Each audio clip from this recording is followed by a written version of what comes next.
सिवनी मध्य प्रदेश में प्रदेश सरकार शिक्षा को लेकर गंभीर है, जिस कारण शिक्षा ग्रहण करने वाले छात्र छात्राओं को बेहतर सुविधा उपलब्ध कराने का प्रयास कर रही है। प्रदेश सरकार बड़ी बड़ी इमारतें बनाकर मासूम छात्र छात्राओं को बेहतर शिक्षा देने के लिए वचनबद्ध है। बावजूद इसके जिला प्रशासन और स्थानीय प्रशासन की लापरवाही छात्र छात्राओं की जान पर बनती है।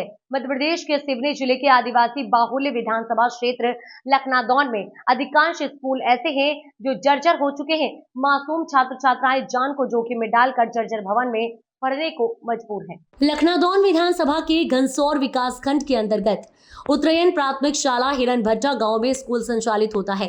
इस स्कूल में 12 मासूम छात्र छात्राएं अध्ययन करते हैं। लगातार हो रही बारिश के बीच में छात्र छात्राएं अध्ययन कर रहे थे। इसी दौरान सभी बच्चे मध्याह्न भोजन करने के लिए बाहर परिषद में आ गए और अचानक बच्चों के बैग के ऊपर सज्जा प्लास्टर गिर गया। हालांकि स्कूल में अध्ययन करने वाली 12 छात्र छात्राएं बाल बच गए। सूचना मिलते ही गांव के ग्रामीण सहित अनुविभागीय अधिकारी विशन सिंह ठाकुर घटनास्थल पर पहुंचे और स्वीकार किया कि भवन जर्जर है। सवाल ये खड़ा होता है कि पिछले 5 वर्षों से क्षेत्र के जनप्रतिनिधि और ग्रामीण जिला कलेक्टर से लेकर स्थानीय प्रशासन तक भवन जर्जर होने की शिकायत और आवेदन कर चुके, बावजूद इसके अधिकारियों ने ध्यान नहीं दिया। जैसे ही घटना घटी तब स्थानीय प्रशासन जागा है। सर, आज के हादसे के बारे में बताएं। सर, 1 बजे मेरे बच्चों को मध्याह्न के लिए बाहर छोड़ा हुआ था, कक्ष के बाहर, और हम 3-4 लोग शिक्षक साथी गण बाहर बैठे हुए थे।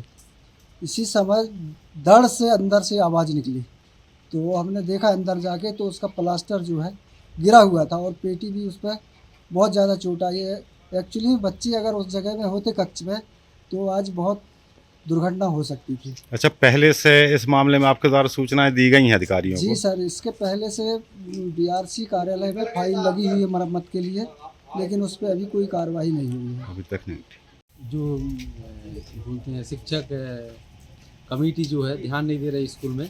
हमने आज से नहीं 5 सालों से प्रस्ताव कर रहे हैं और आज ये छत गिरा है। अगर बाई चांस बच्चों के ऊपर गिर जाता तो हमारा तो क्या होता और माँ साहब का क्या होता ये तो हम ही जानते हैं। पब्लिक तो क्या है, पालक लोग तो हम ही को बोलते कि आपकी क्षतिग्रस्त में चल रहा है और आप इधर बैठा रहे बच्चों को। अगर कुछ हादसा हो जाता तो इसके जवाबदार तो हम होते सर। बताएं सर, आज का जो विषय रहा यहाँ छत गिरने के विषय में।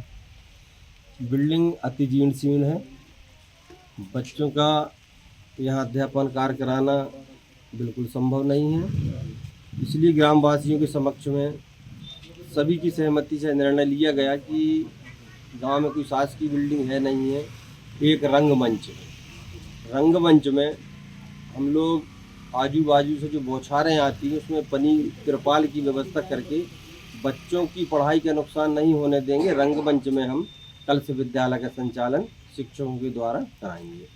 सर, जो स्कूल छत गिरने के उस पर आपका यहाँ दौरा हुआ है, इस संबंध में क्या कहना चाहिए? मुझे अभी जानकारी लगी कि शासकीय उन्नयन प्राथमिक शाला हिरन भट्टा का स्कूल की कोई छत गिर गई है जी।